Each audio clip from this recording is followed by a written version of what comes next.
चिन्हित करेंगे। अब देख लेते हैं कि डेमोक्रेसी के प्रकार क्या है। तो लोकतंत्र के आमतौर पर दो प्रकार हैं। पहला है प्रत्यक्ष लोकतंत्र, पहला है प्रत्यक्ष लोकतंत्र और दूसरा है अप्रत्यक्ष लोकतंत्र, दूसरा है अप्रत्यक्ष लोकतंत्र। प्रत्यक्ष लोकतंत्र से संबंध इस बात से है, इस व्यवस्था से है कि जब जनता स्वयं नियमों और कानूनों का निर्माण करती है, अर्थात नियमों और कानूनों की निर्माण प्रक्रिया में जनता स्वयं भाग लेती है और प्रत्यक्ष रूप से भाग लेती है। आपको पता है यह प्रक्रिया व्यवहारिक रूप से किसी बड़े देश में तो संभव नहीं है, अर्थात भारत या अमेरिका जैसे देशों से संबंधित देशों में यह संभव नहीं है। लेकिन अगर बात की जाए यूरोप के कुछ छोटे देश, वहां पर यह व्यवस्था पाई जाती है। उदाहरण के लिए इसका सर्वोत्तम उदाहरण स्विट्जरलैंड।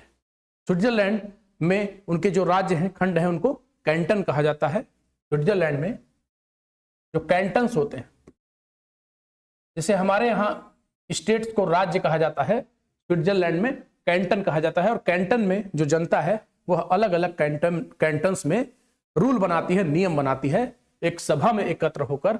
इस सभा को कहते हैं लैंड्सजीमाइंड, लैंड्सजीमाइंड। तो जो लैंड्सजीमाइंड सभाएं हैं ये जनता का प्रत्यक्ष प्रतिनिधित्व करती है, यानी जनता यहां प्रत्यक्ष रूप से नियम निर्माण में शामिल होती है। द पीपल वोट करते हैं इस पे, सीधे रूल्स और लॉ पे, ना कि रिप्रेजेंटेटिव पे। और जब यह जनता या ये लोग सीधे वोट करते हैं इलेक्टेड रिप्रेजेंटेटिव को, अर्थात अपने प्रतिनिधियों का अगर वो चुनाव करते हैं, तो इसे अप्रत्यक्ष लोकतंत्र कहा जाता है। जैसा कि भारत और अमेरिका में, हमारे यहां जनप्रतिनिधियों को जनता आम चुनाव में, विधानसभा चुनाव में चुनती है और वह विधायिका या संसद में जाते हैं और विधान का निर्माण करते हैं या कार्यपालक शक्तियों का उपयोग करते हैं। तो रूल और लॉ यहाँ पे इलेक्टेड रिप्रेजेंटेटिव जब बनाते हैं तो हम इसे अप्रत्यक्ष लोकतंत्र कहते हैं। और इंडिया, यूएसए, इंग्लैंड इसके उदाहरण है, और इधर स्विट्जरलैंड उदाहरण।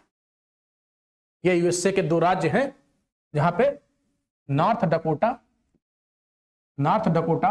साउथ डकोटा, दो यूएसए के राज्य हैं जहां राज्य के स्तर पर थोड़ा थोड़ा प्रत्यक्ष लोकतंत्र के कुछ चिन्ह मिलते हैं, कुछ वहां पे विशेषताएं पाई जाती हैं।